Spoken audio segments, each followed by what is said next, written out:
Welcome, everybody. We are going to start our Planning Commission meeting. I'm going to call the meeting to order.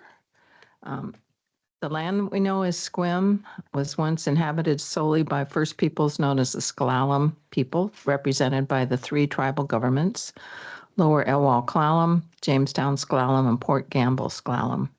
We serve as stewards of the land within the city of Sequim with the same care and consideration to the S'Klallam tribes has and continues to provide. This acknowledgement is a respect to the S'Klallam people and their history. The Planning Commission serves as an advisory body to the City Council. The purpose of the Planning Commission is to provide guidance and direction for Sequim's future growth through continued review and improvement to Sequim's comprehensive plan, shoreline management, environmental protection, and related land use documents. The Planning Commission will have all the powers and perform each and all the duties specified by Chapter 35A.63 RCW as amended and set forth or amended by Ordinance 2009-036. So we do roll call. Nick, please. All right. Commissioner Kuntz, Present. Commissioner Cummings, Here. Commissioner Fain, Commissioner Hable. I do not see him online at this time. Commissioner Huth, Present. Commissioner Lefevre, Here. Commissioner Mahalik. Here. Okay. Could you join me in the Pledge of Allegiance?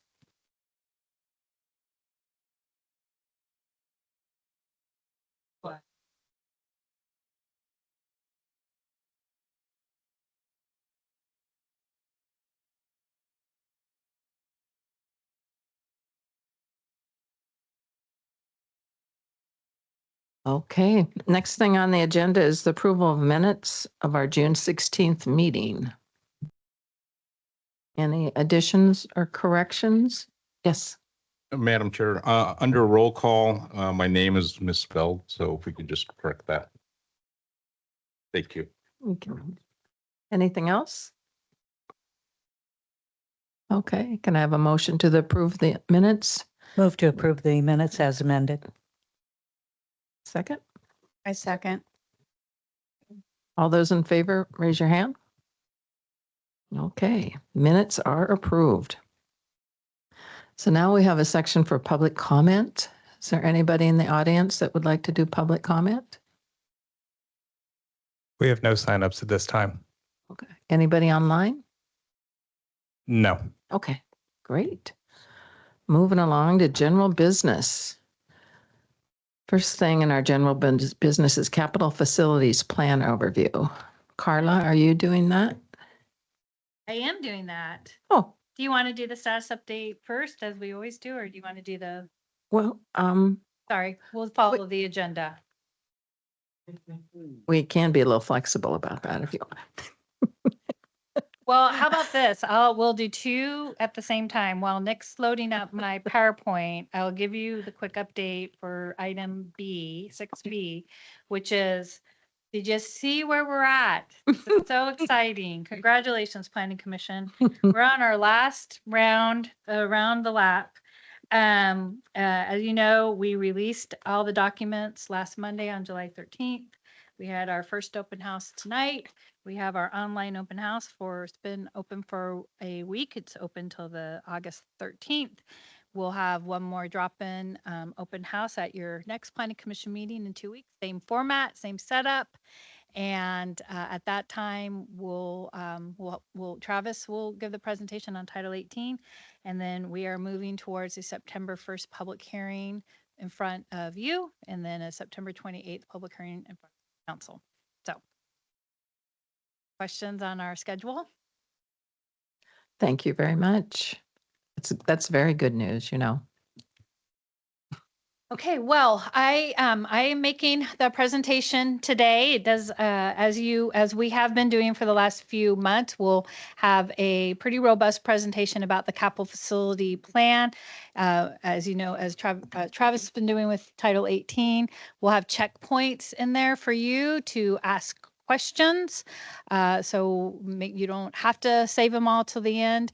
And I also have the pleasure of introducing our Public Works team that's with us tonight to help support this. They've been instrumental in the development of this chapter. So we have our Public Works Director, Chris Goins, who is new, and Amy Doherty, who is Senior Business Analyst Research. I'm sorry, I have your name wrong, but she's primarily the author of the capital facility plan. She was a great collaborator with me on that, on this section of the comprehensive plan. And then we have our city engineer, Nick Dosty. So thank you, Public Works team, for being here and assisting the planning team on the capital facility and being a resource for you for tonight. So next slide. Thank you, Nick. So Nick's going to pilot the PowerPoint. I'm going to take a little bit of a few slides in the beginning to provide some context for the capital facility plan. And I'm going to start with the Growth Management Act. And you might have seen this slide before in a presentation I gave maybe a year or so ago. But the Growth Management Act that was passed in 1990 and 1991 transformed land use planning in this Washington state. And significant updates to the Growth Management Act in the past 5 years has focused on attempting to increase new housing supply. And that's a lot of what we've been talking about for our last few months, especially as Travis has walked you through the update to Title 18, our zoning code. But we're going to take a little bit of a step back to the original Growth Management Act, which the capital facility plan was a key component of that set of law. And so the GMA framework is to adopt the uncoordinated growth, as you know, and requires counties and cities to prepare a comprehensive plan, future land use map, and a capital facilities plan, development regulations, and a critical area ordinance.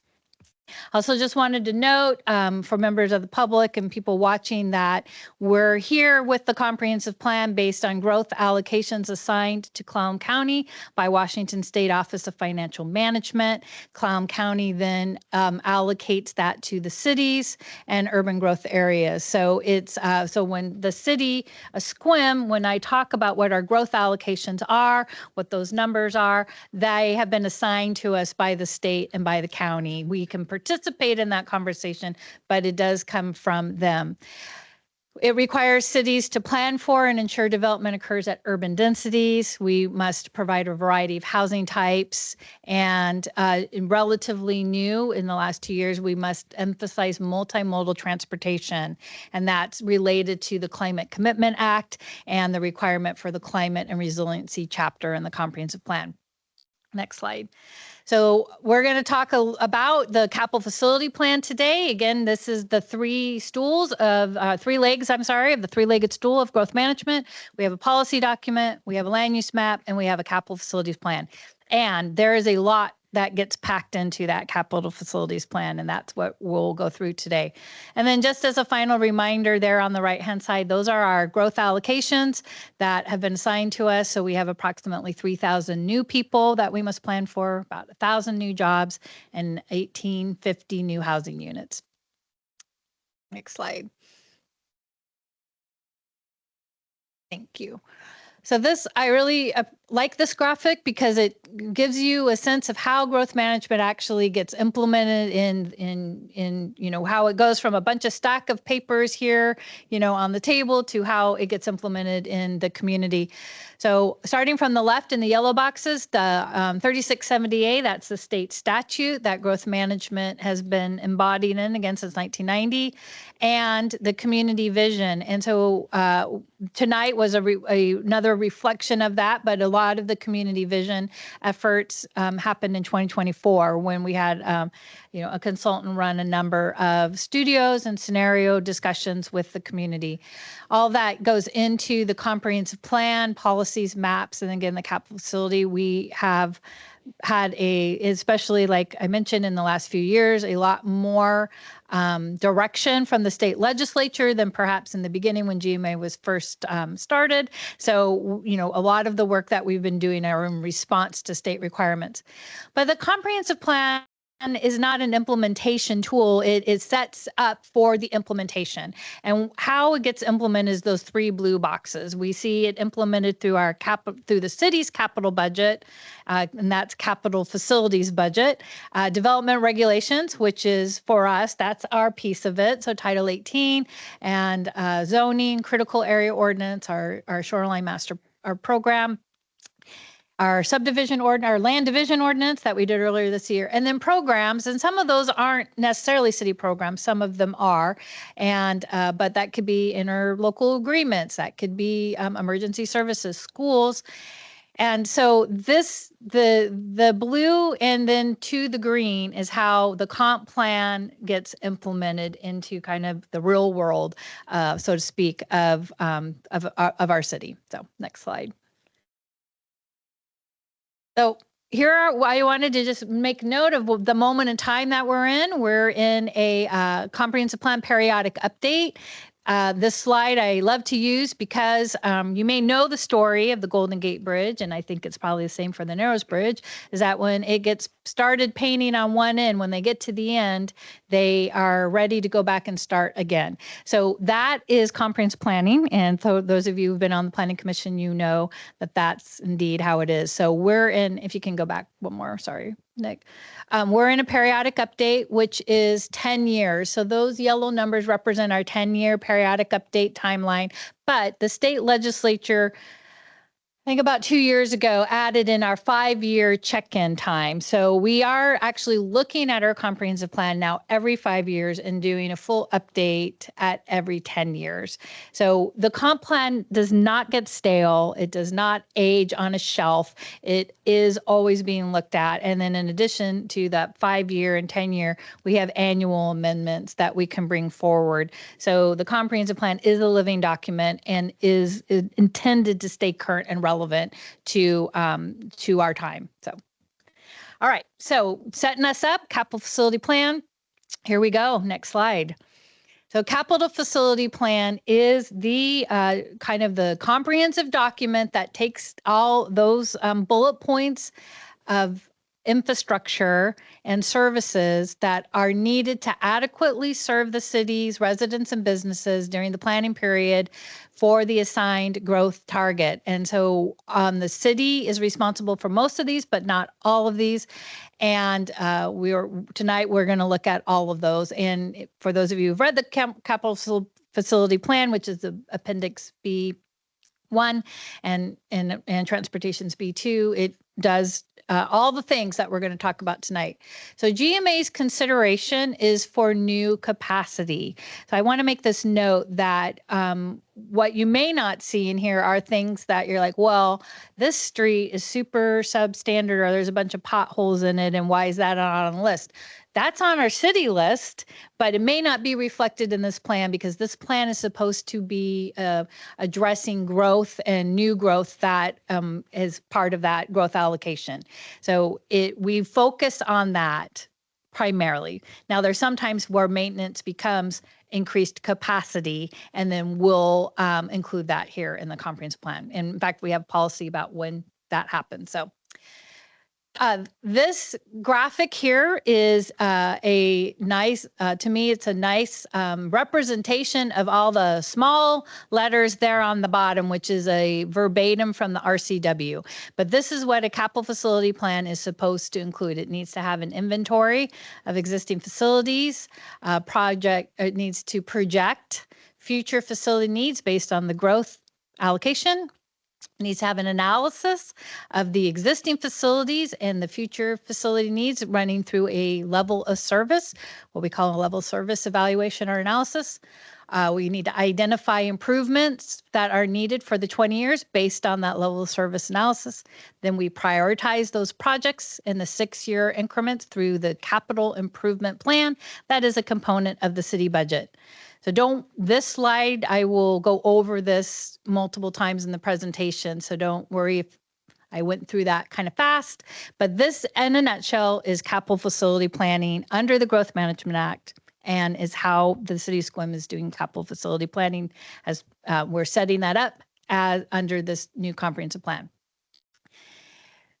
the city meets, the city, in addition to those, or I said those elements like water, sanitary sewer, stormwater, parks, there's planning that happens complementary to the comprehensive plan, but kind of as an adjacent or an aside. And that's because prior to GMA, there was requirements by other state agencies for water and sanitary sewer planning.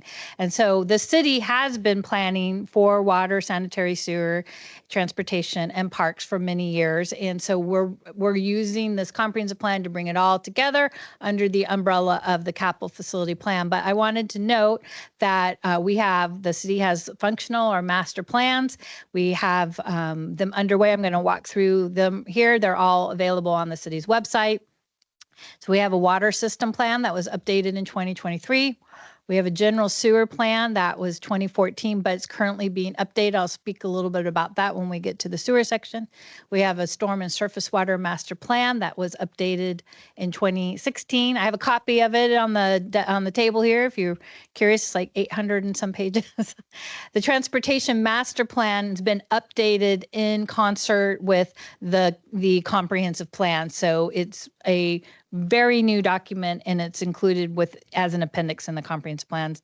And then we have a parks and open space master plan in 2022, of which relevant portions have been included in the capital facility plan. Slide. So here are the state agencies that oversee each of those elements and that these plans must go to for review. So these plans are not developed by the city in a vacuum. They are certainly, there are certain state requirements that have to be met in these system plans. So the water plan goes to Department of Health and Ecology for certain portions of it. The sanitary sewer plan goes to ecology. The stormwater plan, while it's not specifically required, it is related to and must coordinate Department of Ecology stormwater management manual planning requirements. So it's important for us to have a stormwater management plan while it's not required by a state agency. The transportation plan is required by the Growth Management Act, and then the city does prepare a transportation improvement plan or a TIP every year. That's a Washington State Department of Transportation requirement. And parks, while it doesn't have a per se requirement for a parks and open space plan, you must have one if you want to apply for grants from the Recreation and Conservation Office. So all jurisdictions pretty much that want to apply for parks grants will have a parks and open space plan.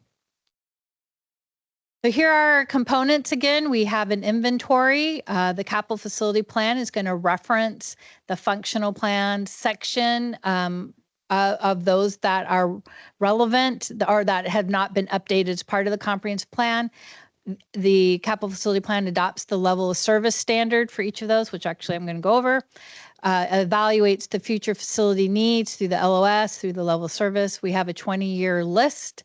The 6-year list is the budget prioritization. So GMA, while it suggests a 20-year list, it requires the 6-year list. We've done both. And then there's funding evaluation and identification. And so I want to note that you may have seen in the capital facility plan that the funding evaluation these are all the types of funds that can contribute and combined to fund this public facility. And we'll go through that as each of the slides. But the 6-year CIP budget prioritization must have a reasonable assurance of the funding. It's not a wish list.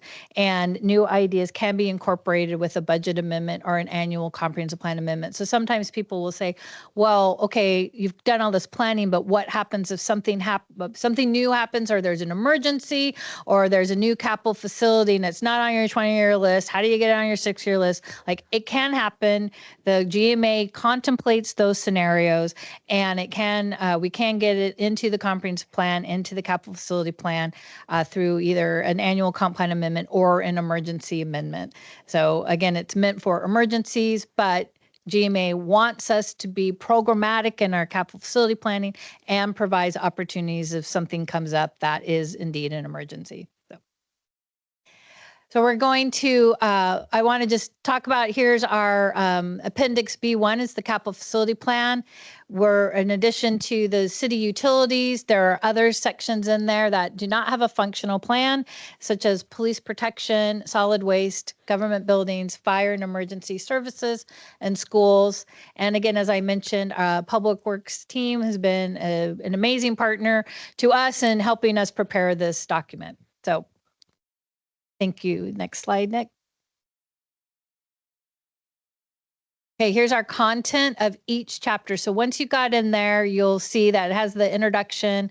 We have a table of what the level of service is for each of the utilities. We put at the very beginning a list of the 20-year project list with no description. The description comes later. We have a funding overview that talks about big picture, how capital facilities are funded in the state of Washington and city, a SQUIM, and then each of the sections, the water, sewer, stormwater, and concludes with school. So that's the contents of it. So we'll start with water. That's the first section.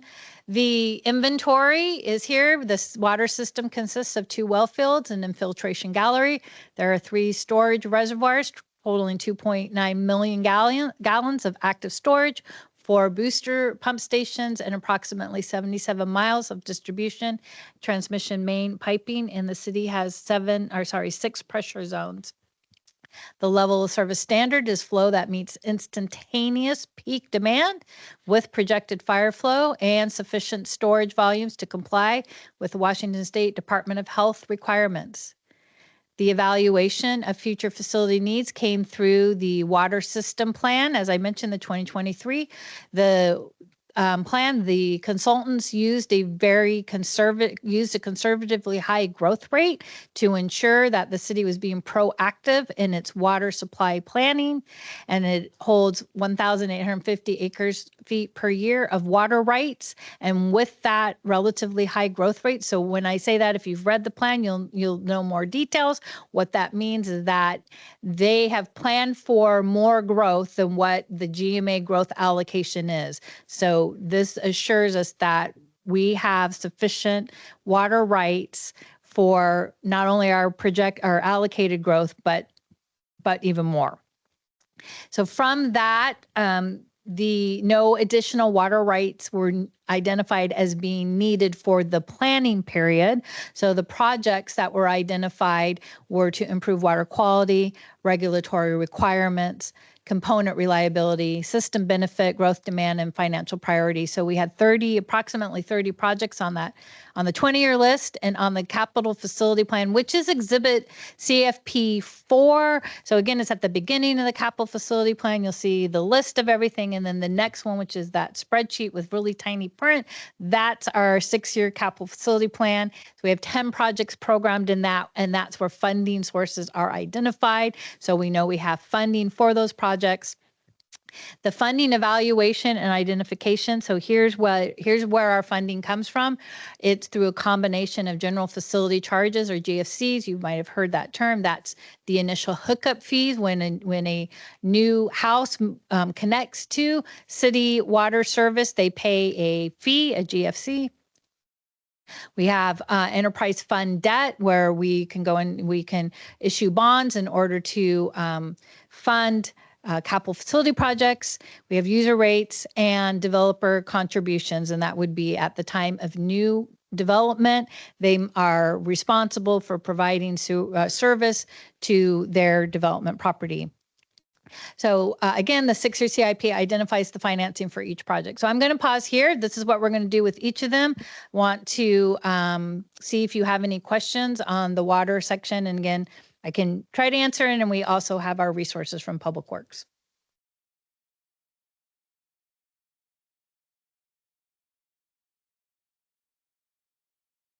It's primarily for the Planning Commission, yeah. But please, we have our form. I have a form, and you can catch us after the meeting. Yeah, thank you.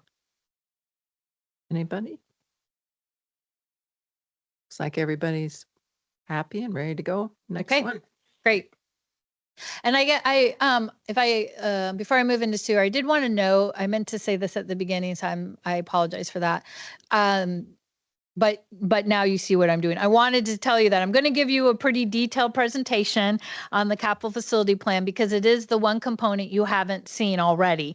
You have seen the comprehensive plan chapters that's been available, on our website since December. And this is a new document for the Planning Commission. And so, and this is our moment in time to talk about the capital facility plan because our next meeting, Travis will talk about Title 18 and then again, we'll move into public hearings. Yeah.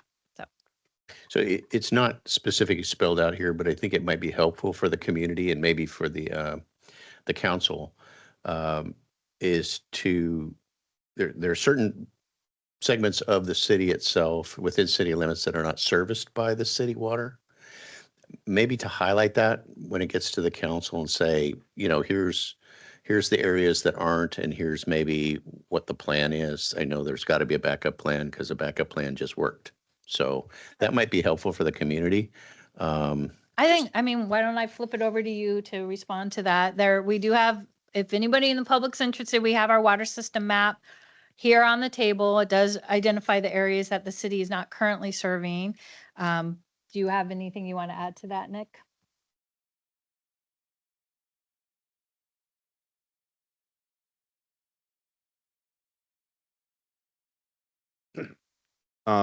So I didn't hear a question, but I guess my immediate response to that would be, I can assist Carla if she wants to incorporate that into the public hearing as far as areas that do and do not currently have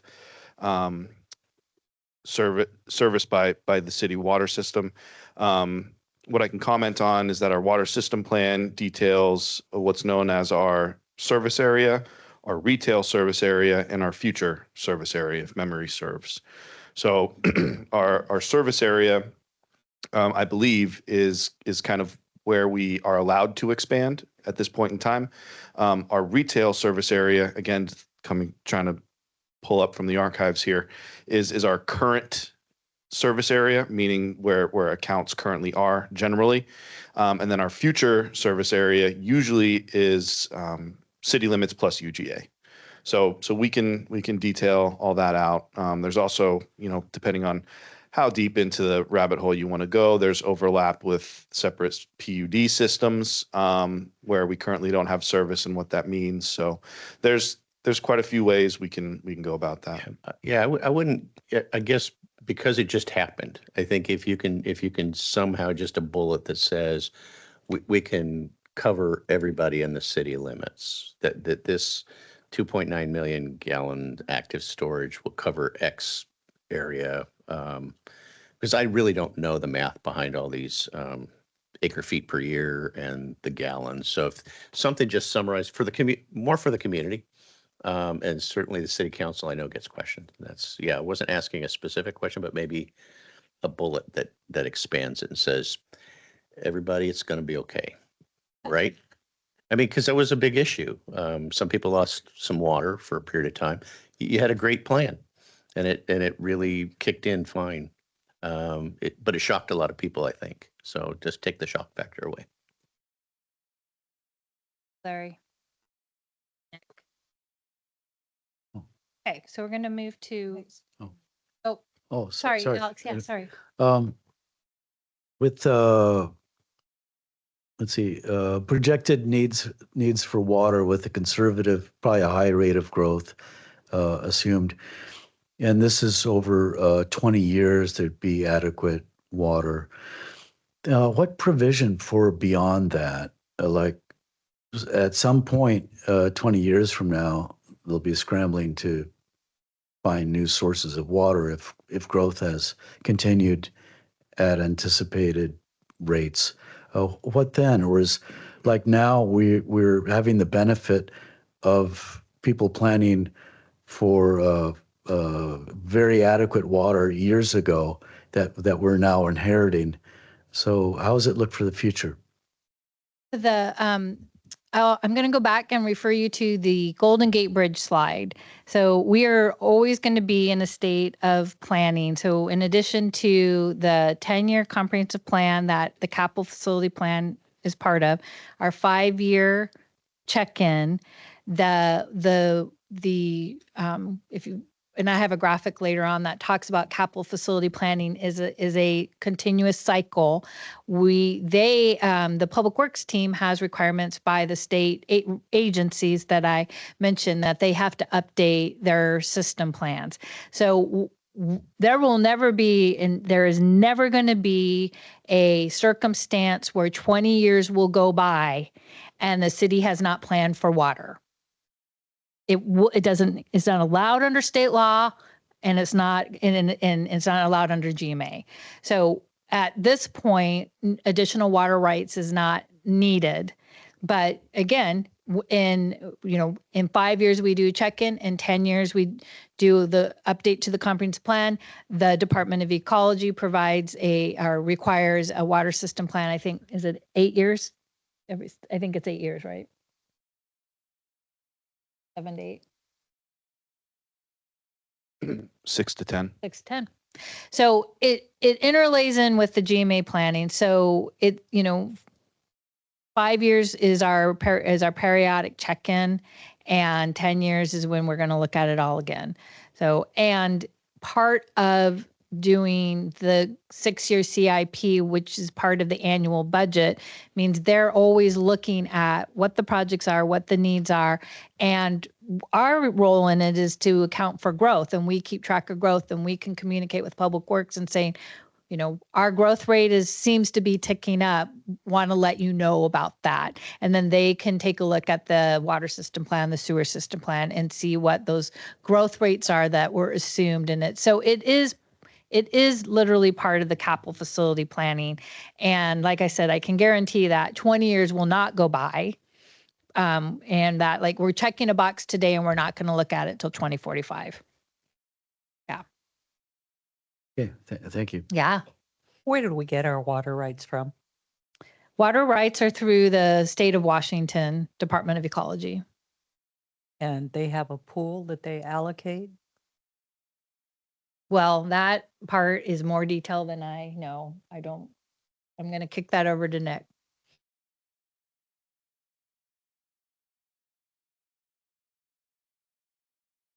So the who, what, when, where, why of water rights is managed by the Department of Ecology.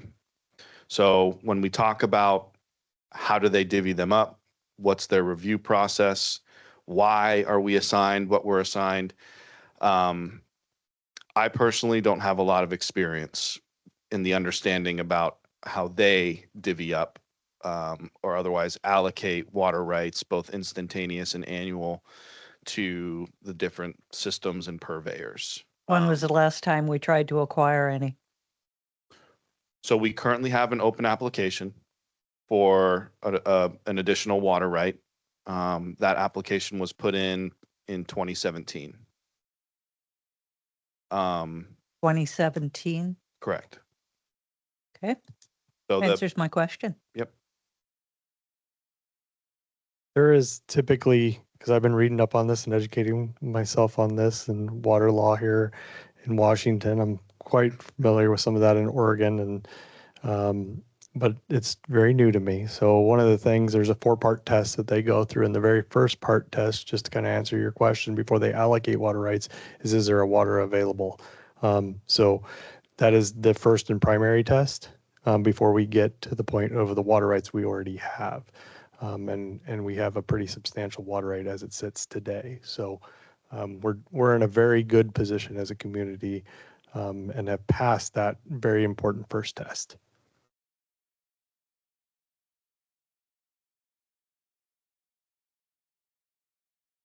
Okay.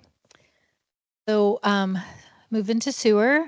So we have 71.8 miles of gravity mains, 4 lift stations, 6.5 miles of force mains, and they convey our wastewater to our water reclamation facility, or the WRF, that treats our wastewater to produce a Class A reclaimed water that's either used by the city for approved uses like irrigation or discharged via an outfall.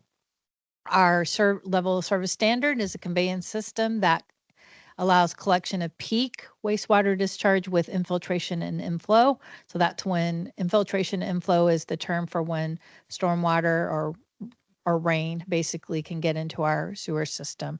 Our system has to be able to account for some level of infiltration and inflow. The evaluation of our future facility needs. So this is I think I mentioned in the beginning or before that the sewer system plan is currently being updated by a consulting firm. RH2 is the consulting firm. They are doing a comprehensive look. It's going to be a brand new from top to bottom system plan. They're still underway on that plan, but they did the work that was necessary to support the comprehensive plan earlier this year. And so they did projected sewer flow and loading using the GMA allocation. So using the numbers, that 3,000 new people, 1,000 new jobs, 1,850 new housing units. They put that in their model and were able to determine, what our existing system. So they put the new growth in with existing flows and determine, kind of where pinch points are. And so they identified that there were a couple places where, based on that growth, some facility improvements. So some would just be improving an existing facility. One was a potential new facility. So so we have met the GMA requirement for the sewer. So even though our system plan will get finished later this year, and we'll probably do a comprehensive plan amendment in 2027 to incorporate more of that information, we do have the minimum necessary to meet our GMA requirements. So out of that, we have a 20 of our 20-year project list. We have 20 projects. Some of them are pre-existing projects, but there are 7 that were identified by RH2 that are identified to address the deficiencies that were identified through the modeling. And then on the 6-year CIP, there are approximately 10 projects.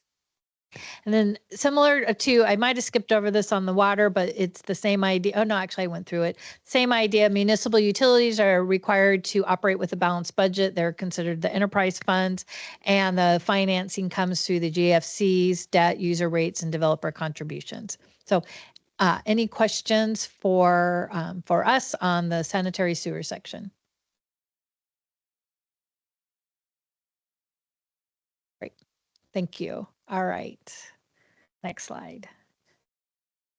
The transportation. So there's a lot on the slide. I apologize for that. The GMA definitely, even from the beginning, had a lot of things to say about transportation, and then they've added more in the last few years. So I tried to fit it all on one slide, but essentially, again, starting from the top, our inventory, we have 60 miles of public streets. They connect our neighborhoods, businesses, and our community destinations, and it supports vehicles, freight, transit, walking, bicycling, and then and with our planned improvements focused on connectivity, safety, and multimodal access. So we have 3 level service standards for transportation. We have a vehicular standard and a pedestrian level service, which is also called a pedestrian level of traffic stress. We kind of talked about that, I think, during some of our, when we were going over the transportation chapter. Then we have a bicycle level of service, which again is the bicycle level of traffic stress. So those are our level of service standards. And so again, similar to our utilities in the concept, you have a model that takes existing traffic and existing conditions, and you put in the projected growth. We had our GMA allocations of pop housing and jobs were assigned to what's called traffic analysis zones. They're smaller geographic areas within the city that then our transportation consultant, which is the Transpo group, is that our consultant takes those numbers and assign them to those geographic areas. And again, see where some pinch points are, see where our level of service may go below what our adopted level of service is. And so the third bullet there does talk about that there were 3 intersections that were identified during the planning period to 2045, where the level of service will drop. So Brown and Washington, Squim Ave and Prairie Street, and South Squim Ave and US 101 eastbound ramps. So those are our 3 vehicular intersection improvements.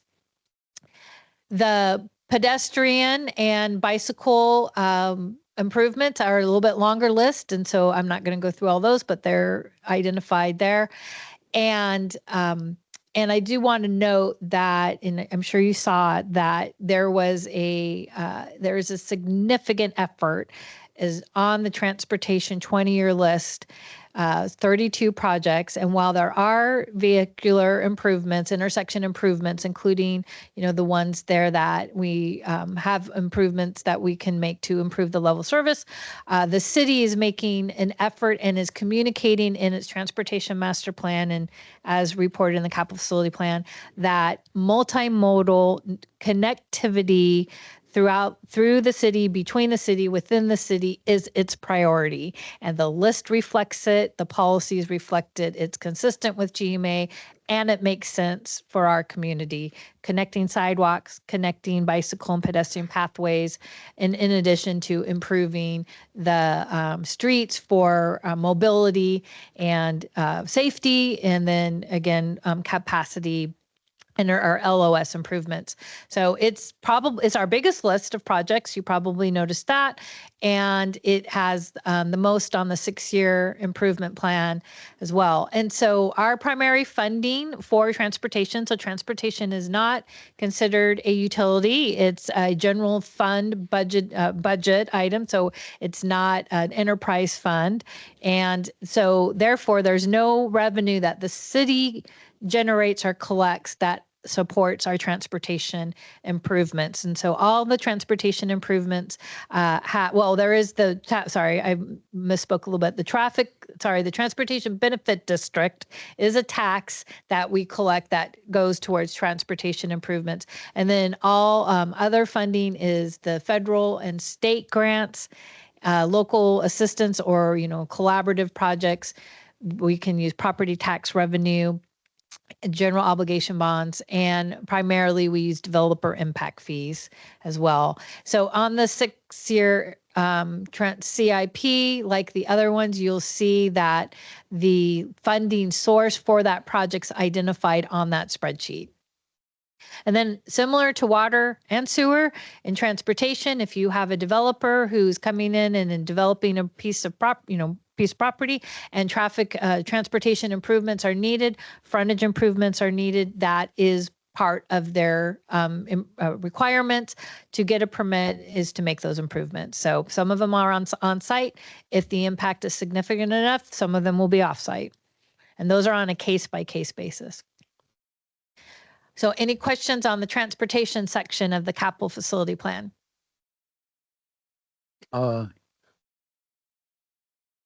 Yes, this is maybe a bit in advance. Maybe you're going to cover it.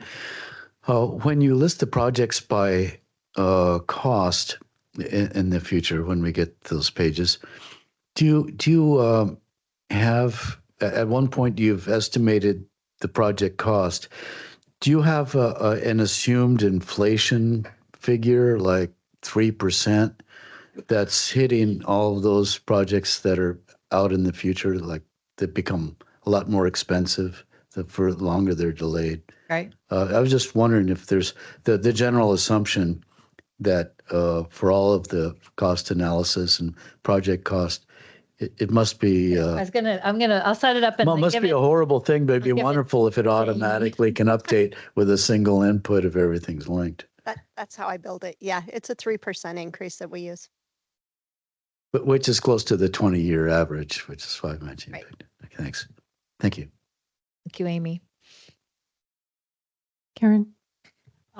Within the improvement plan, CFP-10, the control types in here have abbreviations like AWSC, but there's no definition of an AWSC or RAB or TWSC. So in order to understand what type of control type we're looking at? And that's, yeah, those are, yes. So you're asking for us to spell out those acronyms. Kind of a little footnote underneath so that we know what control type that is. But do you want us to go through what those are? No, I'm sure that it'll get updated, but, you know, a signal I understand. This is, I don't have context for it, but I will look into it Okay, as soon as I can. So. thank you. Yeah. So I did know that one, REB's roundabout. Okay, yes, we'll add a footnote for that. Thank you.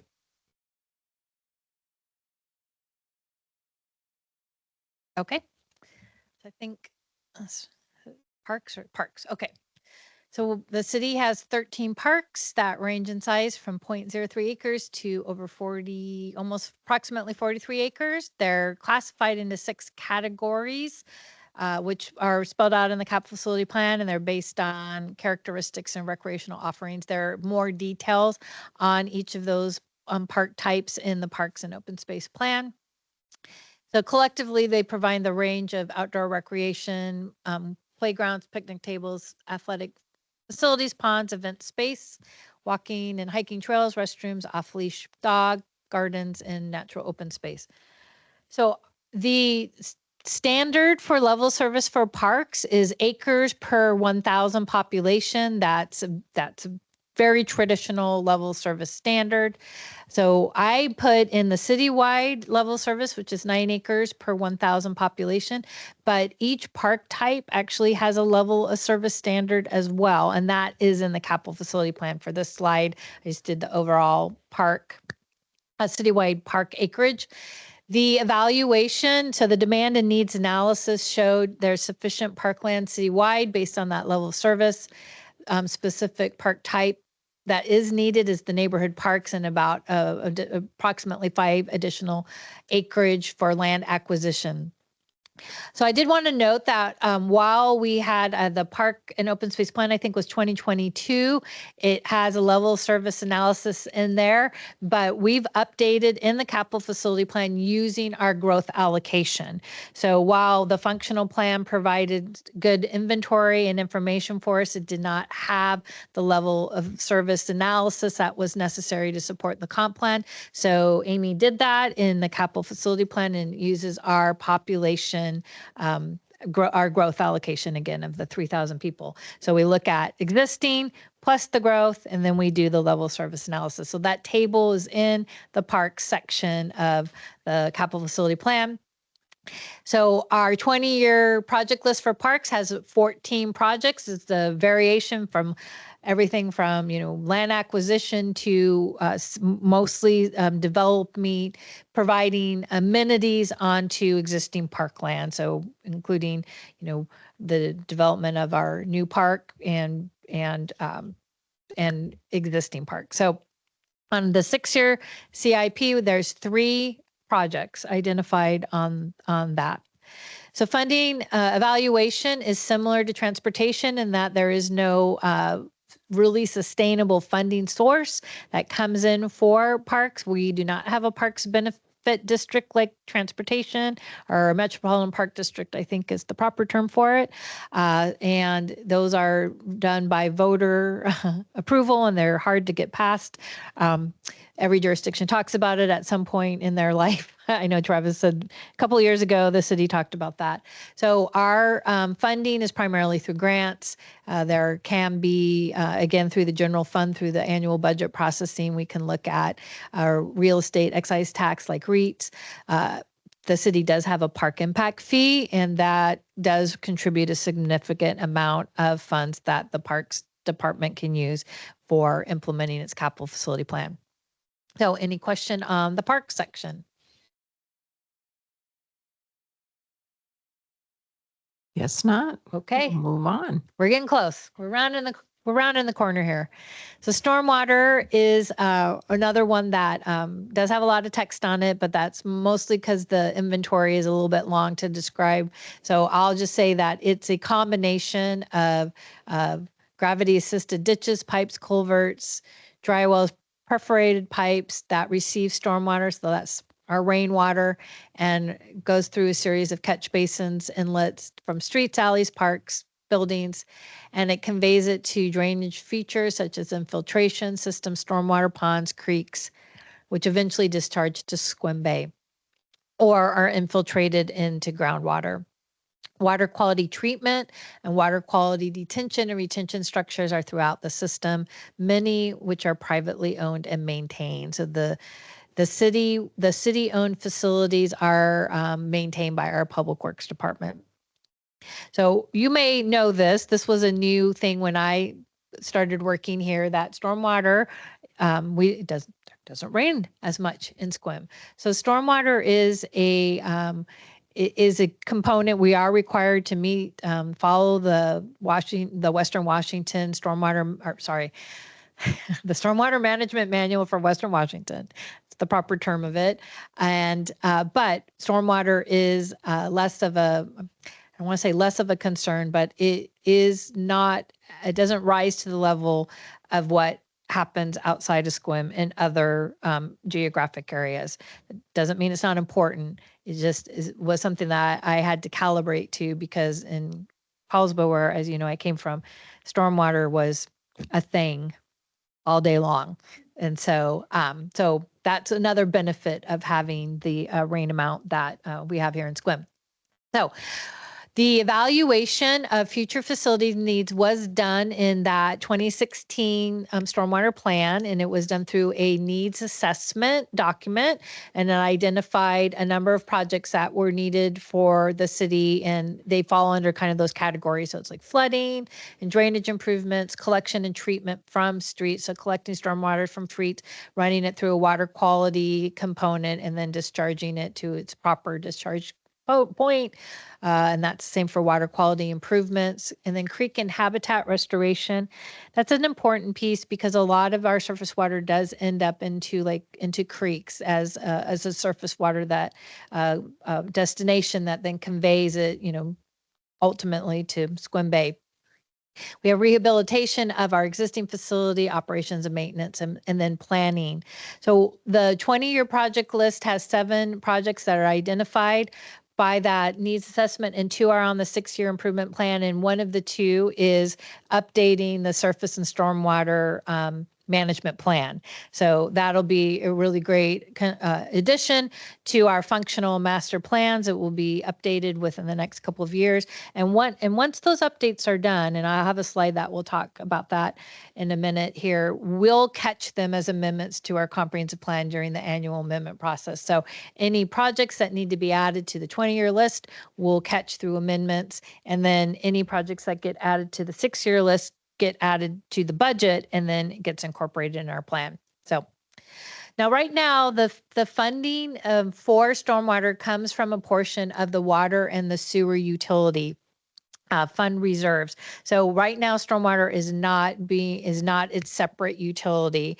There is a policy in the comprehensive plan that the Public Works Department asked for us to include, to say that it's possible some point in the future that we should evaluate whether stormwater should be its own standalone utility. But right now it's not. So there's lots of words there that talk about what those revenue sources are for the maintenance and operations of it, as well as the contributing to like the planning and any capital facility needs. So any questions on stormwater? Go ahead. Just an easy question. Which manual are we operating under? 2019 or the 2024? It's the current one, but I'll let Nick answer it. Yeah, city code details that the city falls under the compliance requirements of the most recent adopted version of the ecology manual. So that means we're under the newest 2024 version. Okay, thank you. Right. I will note that I don't believe that Clallam County is using the most recent version. Is that speculation, or do we know that for sure? Correct. So the county code codifies the 2019 manual as the county standard for stormwater compliance. So that theirs will not change when the new manuals get adopted, unless they codify the new number. Ours is just an automatic adoption.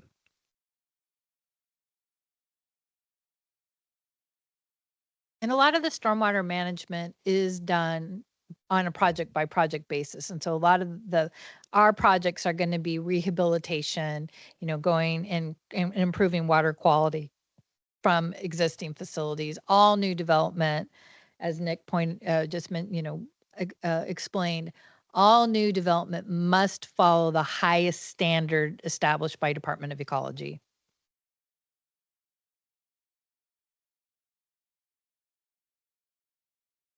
We're ready for the next one. All right, we're almost there. So this is our other slide. So this is the rest of this mostly falls under services. So our police, solid waste, government facilities or buildings, the fire, emergency management services, our emergency response, and schools. And so each of those sections are smaller. It goes through an inventory, level of service standard, the evaluation of future facility needs. And so I didn't put them all in here. I will note that the schools and the fire, Clallam County Fire District Number 3, participated in the writing of that section, so they're aware of what's in there. It's per what they want us to report for that. So I can tell you that I didn't just make it up, that it came directly from them. So for our 20-year improvement plan of note, I just wanted to note that our public works maintenance facility or the city shop is on that 20-year list.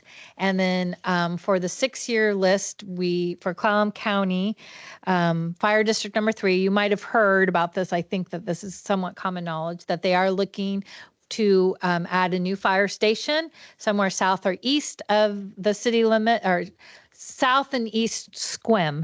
They prefer for it to be in the city limits, but it doesn't have to be in the city limits. But that's the general area that they're looking for. It's going to be what they're calling a neighborhood station. So it's not, large or headquarters station. It's about 7,500 square feet. And and that is still a real plan. When I was working with the fire district on the section, they are actively looking for land for this neighborhood station. Any questions on our other categories? A money thing. So do we, for the fire, do we have to pay for any of that? Or are we under the umbrella of the county just providing that service for the city? Correct. So fire service for the city of Sequim is provided for by the Clallam County Fire District Number 3 through an interlocal agreement. So we don't have a city fire department. They provide fire protection and emergency response to the city. So the funding for that is voter approval, bonds and other private financing tools. They actually often go and get a bank loan for some of their work, depending on, how much it is. So we contribute to that as part of our property taxes. Okay. What about the landfill? How does that work? So we have a private contractor collecting the garbage. They take it to the county landfill, and so how does that work? Do they pay for dumping the trash there, or do we have some fee that we have to? I think part of the fees through your monthly rates that you pay for garbage collection. Is that correct? Is there anything, do we have any other payments that we make to the city of PA for the landfill? We don't. It all goes through the rates. So it's the ratepayers pay directly to the private company who passes through the landfill fees. Great. Okay. And so when rates go up, everybody has to pay more?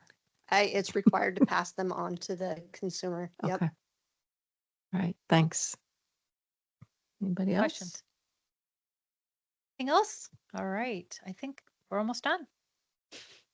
So I'm going to conclude with this slide. This is similar to the slide I started with, but maybe there's a little bit more context now from what we've just walked through than at the beginning of the presentation.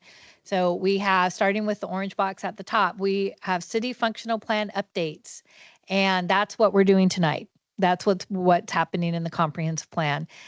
We've had the transportation master plan is a fully, completely updated plan from the previous plan, and it responds to the growth allocation, the growth targets. We have a sanitary sewer technical memo that's included with the comprehensive plan that again reflects the sewer modeling with the growth allocations. We have water that a water plan that is has in itself projected enough to meet the accommodate or the growth target. So again, so that's where we're at today. We're informing from existing plans with new plans, and we have a capital facility plan as Appendix B1, B1A, and B2, Appendix B2. We have a 20-year project list. That's what GMA wants us to do, to say, okay, what do we need to ensure, what capital facilities are necessary to ensure that the city continues its service to its level of service for the growth targets. They're prioritized in the 6-year capital improvement plan, which is a component of the city's annual budget. The budget is approved. The capital facility project is constructed, and we do it all again. So this really is the capital facility planning kind of cycle that GMA contemplated from the very beginning, and what all jurisdictions that are doing, GMA compliant capital facility planning are doing, and we are doing that as part of our comp plan update and setting that up.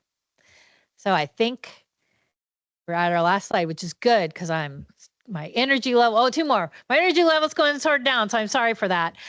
So what is new for our plan? I think I walked through it already, but I'll just highlight it here. We have a new Appendix B1, our capital facility plan. We have a fully updated transportation master plan, Appendix B2.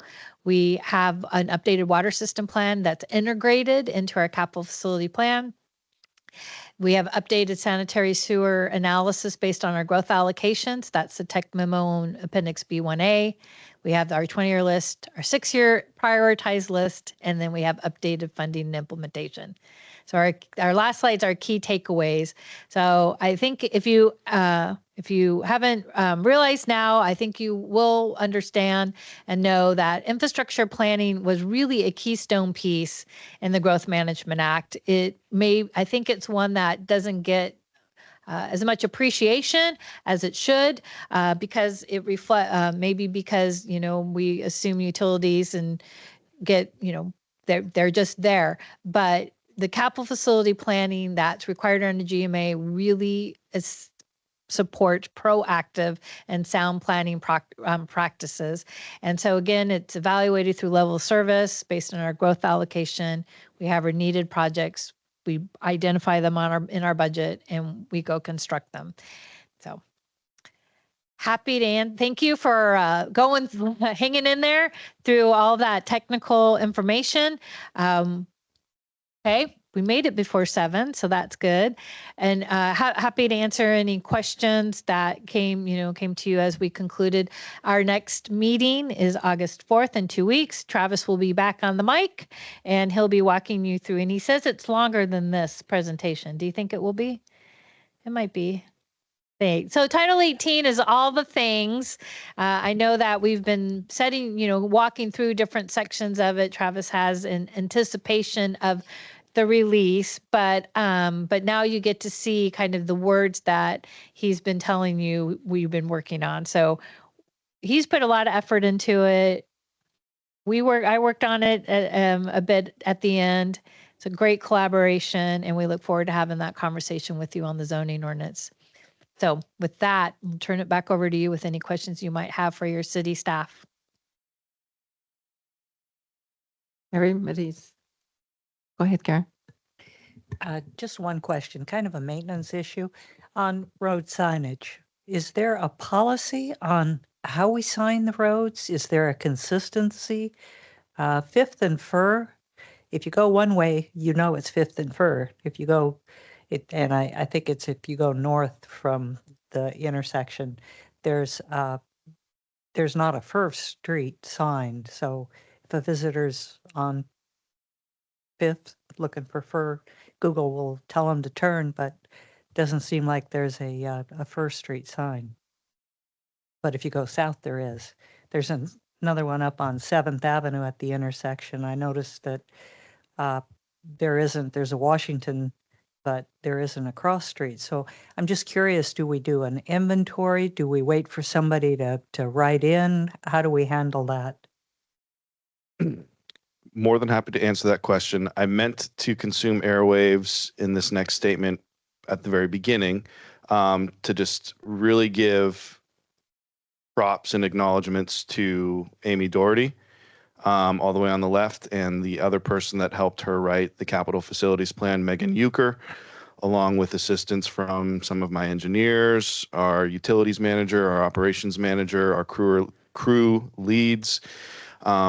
This report just alone is a several month process of coordination, of checking, of budgeting, of planning, on top of our CIP, which Amy also does, on top of any city annual budgeting with the departments that Amy also does. So this has been a lot of work, and for me personally, it's been a relief for me because she and Megan volunteered to take this on as something that I would normally be doing, and they kind of stepped up and helped me out personally. So I'm also very grateful for that. But I just wanted to take the opportunity to publicly acknowledge and thank them for their work, their dedication, and their patience in coordinating all the plans that Public Works is responsible for. So I really wanted to drive that point home. But back to your question. The standard we reference is the MUTCD manual, the Municipal Uniform Traffic Control Device Manual, I believe. So that dictates sign text, height, color, reflectivity. And so the actual physical sign, that's our point of reference. As far as installation of them, we do have an inventory. Off the top of my head, I don't recall how frequently we go out and make sure the signs are there. Sign inventory was something I was working on prior to this year when I had a GIS technician under my management. So we're kind of in transition there. But if there's a sign missing, or if there's issues with site distance, usually it is something that's noticed by our maintenance crew across water, sewer, street, parks. Our guys are all over the place, and they'll usually notice it and bring it up to the proper department. Or a citizen will come in and report, hey, someone hit a stop sign, or police will come in, hey, someone hit a light, or hey, the bushes are making it so people can't see. So those are kind of the mechanisms, would be either staff observation or public notice. So without coming into the office, is there a way to email into Public Works then for that kind of thing? Yes, I don't know where it is online, but I have received. Amy's head was nodding up and down. I've received several requests, and I'll pass the mic to Amy. Maybe she knows where it is online. It's on our web page, and I believe it's on the clerk's page. Okay. And we are looking at future improvements where we can have an automatic, like an app, but we're not quite there yet. Okay. Thank you. I would also like to take some airwaves just to be on the public record here, since we're talking about planning, since we're talking about growth, since we're talking about allocation. I just want to reinforce that when large developments come in, right, whether they're short plats, subdivisions, commercial development, not only do they go through the permit process, right, through land use to make sure that there's density and all the land use things that I'm not familiar with, sorry. But part of that process, specifically for, larger residential developments and larger commercial developments, Public Works goes through a very specific process of resource consumption and allocation, meaning that if a proposed development comes in with a large number of homes proposed, that specific consumption in water, in sewer, and impact in transportation, all three of those go through a specific analysis and review for impact. So that in that process is where improvements both on their frontage and outside of their immediate development area is where those kind of float to the top, for lack of a better phrase, right? So when something comes in, to say another way, we don't just say, you got your building permits, good. We know exactly, I shouldn't say exactly, but we have a very strong idea about how much water they'll consume, what their fire flow will be, what they will contribute to our sewer collection, conveyance, and treatment facility, and what that traffic impact will be both in the immediate, in their frontage, and further off at key intersections like 7th and Washington, or basically all intersections along Washington, right? So when we say growth pays for growth, that is part of that analysis. I would also like to emphasize that the GFCs, right, growth, the general facility charges, those get reviewed when the new system plan gets issued. So the next step after our general sewer plan gets adopted and our water system plan gets updated to be concurrent with the comp plan, we will be looking at our GFCs, we will be looking at those growth-related projects and adjusting our general facility charges. So when someone comes in to build a home, which those GFCs are tied to, they will pay for that growth that is detailed in the facilities plan in front of you and the capital improvement plan we publish every year. So those two checks and balances, the GFCs and then being reassessed, and the specific analysis of the developments, both residential and commercial, come in, are the check and balance of when we say growth pays for growth. So I just kind of wanted to take the time to walk through that a little bit, both for the commission, for the people of the public, and for anyone that listens, to just, again, reinforce that, you know, this is not a static document that we put on a shelf, collect dust, and crack open, you know, every other Christmas morning to point and laugh at, right? It is dynamic, it gets updated, it is referenced anytime we get big development that comes in. So thank you. Okay. I guess we'll move on to any new business. Is there anything? Nothing? Okay, then director's report. You have some more? Yeah, I know, right? I do. I'm glad we gave you a little break in I know, thank between. you. Let me catch my breath, get some water, listen to Nick talk. It's always a good speaker. I There we always go. appreciate what Nick has to say. I wanted to just talk to you a little bit about logistics of how this comp plan, how we're going to unfold in the next month or so. Well, actually, I wanted to ask you a question. I put in my email, does anyone want a hard copy of the documentation in a notebook? Karen, you would, and Larry, and Dennis. Okay. Anybody else? Okay. Well, you want that? We'll get that to you and email it to you to pick it up so you have it before the next planning commission meeting. Does that work? Okay.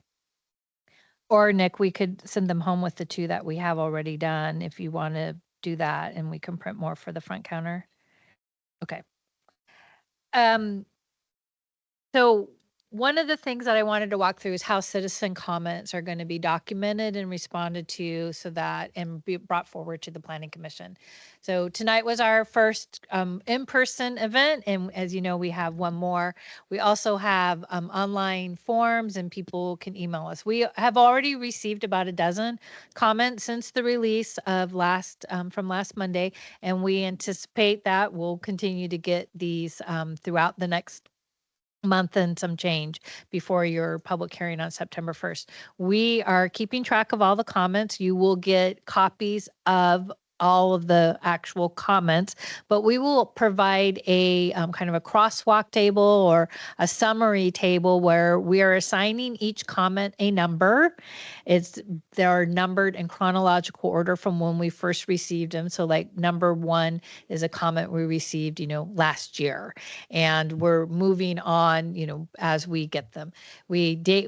So your table will say the comment number, the date we received it, who it's from, what the comment is, and then staff will provide a will respond to their comment. We'll either say how it's already addressed in the comp plan or how it's not addressed in the comp plan and we recommend it being addressed or not, that. So we'll provide some context for you for your consideration and a staff recommendation. And so when you get your staff report and the package for your September 1st hearing, you'll get a public comment packet as one of those exhibits, and it will be compiling all the comments that we've received with that summary table of it and our staff recommendation. And depending on, and we're anticipating that there will be some things there that we'll recommend amendments to the draft to. So then we will also have a document that will be an exhibit to the staff report that will be staff recommended revisions to the draft. And some of them will be typos that I've already identified, citation corrections that Travis has already identified. And then, up to 8. Okay. And then things like from the public that, again, from the public comment that we've received that we think, that merit your consideration for revision. Of course, this is your chance too, as well as to review all the documents and to be presenting your comments and requested revisions as well. So that can happen at these meetings or it can happen at the public hearing. If there's something that you want us to capture as part of our staff report, that's things that we should talk about at our August 4th meeting or our second meeting in August as well. That might be a good kind of wrap up. Actually, that's what we should do. On the second meeting in August, we'll do kind of final wrap up, and that's where you can bring forward your suggestions that as a planning commission, you can, kind of kick around and see if you want to incorporate it into our staff report. That will come forward to you in September. So that's how we're planning to address and collect and report public comments. Do you have any questions, concerns, suggestions? Does that sound reasonable to you as a strategy, as a method for it? I think it sounds like a good plan. And actually tonight worked really well. People showed up for one. They did. So, and they looked pretty interested in what was going on and pretty, they came here for a reason. So that's pretty cool. Some of them even read the whole comp plan. That's what I heard. They read the whole thing. I know. Okay. Yeah.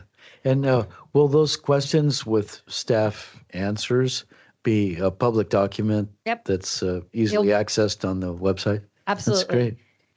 Yeah, if you've had I'm assuming you've had a chance to check out our website. So we have a fully updated website. We have a special online open house.